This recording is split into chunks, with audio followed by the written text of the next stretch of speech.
Hello mga ka-hyper, magandang araw. Today is the day. Preparation nga pala dahil meron sa may birthday, alam na, inuman na naman.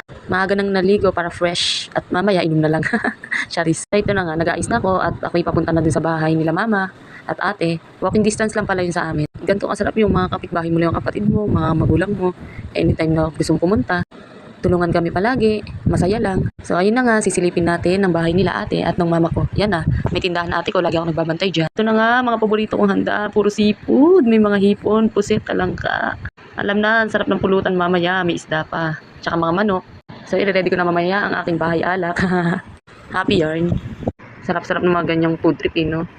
Then, ngayon na nga, nasilip ko na yung handa ni ate dito. Pasok naman ako kay mama, nagluluto siya ng biko. At magluluto din siya ng pansit. Pagsasabayin kasi yung birthday ng kuya ko, tsaka bayo ba tawag doon, yung asawa ng kapatid ko. Yan na nga na, mag-blow na sila ng candle para ginuman na. Una mo na mag-blow si kuya. Yan, ganyan lang, ang saya-saya lang namin, ang simple-simple. Ayan, masarap sa pamilya, yung nagkakaisa. Masaya lang lagi. Si Kuya Lim naman ang aming kinakantahan. Yan, ang dami namin, ang saya-saya.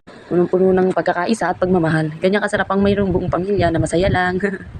So yun na nga, salamat sa panonood.